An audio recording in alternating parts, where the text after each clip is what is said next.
Ladies and gentlemen, I posted about this on my YouTube community page as well as my Instagram, but Gravity is back in Blu-ray form and with a Dolby Atmos soundtrack.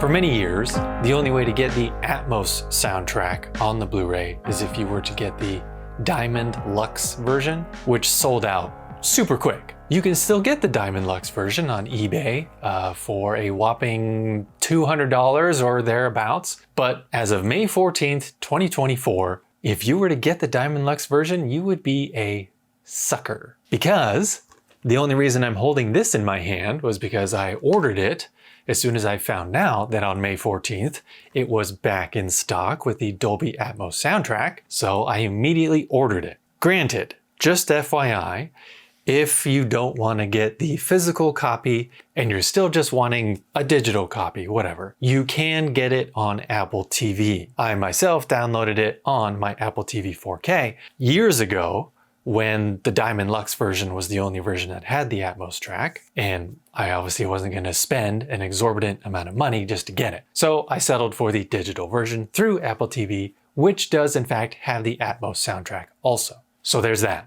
But me being me, of course I had to have the physical copy because, you know, zombie apocalypse and all. I still have my entertainment if the internet goes down. So the reason I wanted to make this video was because A, I just wanted to let everybody know that the Diamond Luxe version is now obsolete because they re-released this version, which does have the Atmos soundtrack on it, for only $16.99 on Amazon, which is a fantastic deal. Does that mean there is a 4K version coming soon?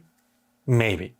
Maybe not. Upon viewing this version when I got it, yeah, a 4K version probably would be beneficial. So obviously HDR is going to help assist with the deep blacks of space and the very bright highlights when the sun is just shining on everything. So in this video, I'll kind of go over the difference between the Apple TV version and the physical copy. As far as just the Atmos soundtrack in general, this is not your most bombastic, bass-heavy subwoofer workout, right? No, that was never the intention. The intention was the fact that Alfonso Cuarón, the director, Dolby Atmos was brand new when this movie came out. So Alfonso Cuarón, being the director he is, decided, you know what? I'm going to test the limits of this new object-based audio codec. So he was given the money and the time to figure it all out and do his thing, test it out, and my goodness, today it is still the #1 torture test for any Dolby Atmos system. And I say that because it is mixed in a way where, you know, George Clooney's character and Sandra Bullock's character are going around the soundstage, especially George Clooney's character, who is literally going around the soundstage in his spacesuit because he is the only character untethered in the first, 20 minutes or so. But not only that, there's a point in which the camera goes literally inside Sandra Bullock's helmet. And when that happens, the audio shifts to where it sounds like you are literally in a bubble. You can hear Sandra Bullock's voice, but it's like everywhere, right? And then it eventually goes back out. Brilliant. Brilliant sound design that way. Again, taking advantage of Dolby Atmos, height effects especially,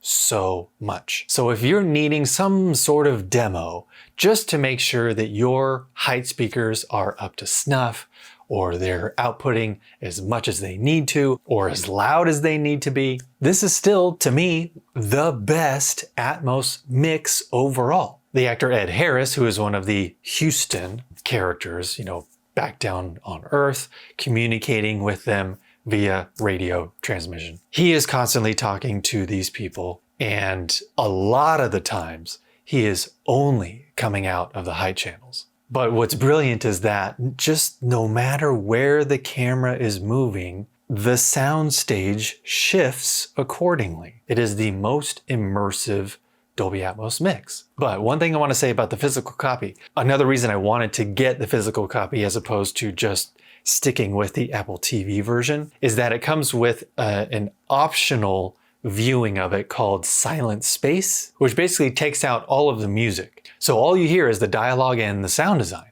That's it. So I was very curious to hear that version because I thought it was going to be just this even more intense torture test, because then you can really dial in and hear the sound design all by itself. Because sometimes the music gets really loud and maybe that is masking the sound design a little bit. You can't hear the fine details as much. But let me just tell you, after hearing that and after kind of bouncing back and forth between the original mix and the silent space mix, I'm actually here to tell you that the silent space mix is not all it's cracked up to be.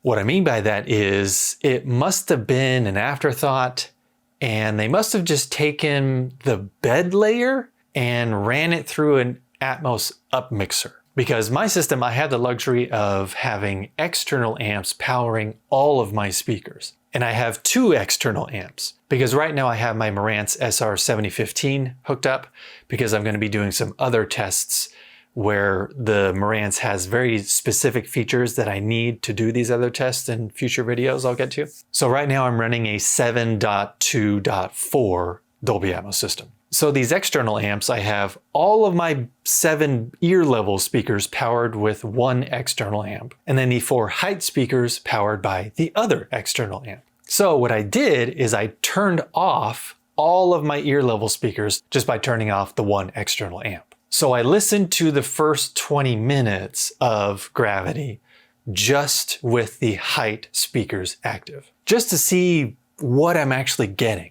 And when I did that, going back and forth between the silent space version and the original mix, it was really weird hearing the silent space version with just the height speakers going, because there was a lot of dialogue from Sandra Bullock and George Clooney and Ed Harris that was heard in the height channels, but it was this kind of garbled, almost Bane-esque tone to it. You know, Bane from The Dark Knight Rises, yes. It just sounded poor and very processed. So to me, that screams upmixed via software and not like discrete things put in the height channels. So that was an eye-opener, because when I switched it back to the original mix with the music and still just having the height channels playing sound, man, everything is discrete. You hear a lot of chatter from Houston, just like these random people talking from Houston. Ed Harris's Houston character is very clearly just in the height channels at certain points. In the silent space version, when I could hear garbled dialogue from Sandra Bullock and George Clooney in the height channels, I didn't get that at all in the original mix. You do get Sandra Bullock and George Clooney's voices in the height channels at times, but it is very clear, not garbled at all. But you also get clear music in the height channels quite a bit as well. So just a quick recap, honestly, you're gonna get a better, more true Atmos mix if you listen to the original and not the silent space version. But beyond that, I just can't sing my praises enough about the overall brilliant mix that this Dolby Atmos soundtrack has. There's a moment where Sandra Bullock's character is spinning on this arm that used to be connected to the space shuttle. So you can just hear her like, "Ruh, yeah, ruh," going around the soundstage just like that. But then there are other moments where she's still on that arm, but the camera stays on her. So then everything else is spinning around her. So yeah, if you're wanting to just wow some people with your Dolby Atmos system, give them some sort of demo, be like, what am I missing? Do I really need to invest in Dolby Atmos? I'm telling you, this is a must-have for any Dolby Atmos enthusiast, especially now that it is available again without having to spend a couple $100s. So yeah, get yourself a copy of Gravity, or perhaps just purchase the digital version on Apple TV. Because typically when I compare a digital copy to a physical copy like this, it's mostly going to be the bass extension that is going to be clearly better on the physical copy. But with Gravity being not exactly the biggest subwoofer workout movie out there, you could still get away with getting a digital copy. I'm just being honest. That and the picture quality, because this is only Blu-ray and not 4K HDR. The video quality with the physical copy versus the Apple TV version, because I did watch both of those and compare them. It's kind of like when I compared Andor on Disney Plus versus the physical copy that just came out a few weeks ago. The physical copy of Gravity is going to be just a little bit better saturation with the colors. But as far as detail is concerned, the Apple TV version and physical version are relatively the same. I could still just kind of see your typical 1080p HD picture quality. So the color space is a little bit better on the physical copy. They're just a tiny bit punchier. But again, if you'd rather get the digital copy as far as picture quality is concerned, I think you're gonna be okay. So yeah, just to recap, Gravity on Blu-ray with the Atmos soundtrack is available once again. Just for kicks, I would recommend watching the Silent Space version once, just to experience it. But otherwise, the overall mix of the original version with the music is far superior. So yeah, link is in the description below. Get yourself a copy today. I cannot recommend it enough. And with that, as always, this world is crazy as it is already, so it just makes sense to be kind to one another out there. Don't just watch TV and movies in Atmos. Get the definitive Dolby Atmos torture test right now. And of course, always be listening.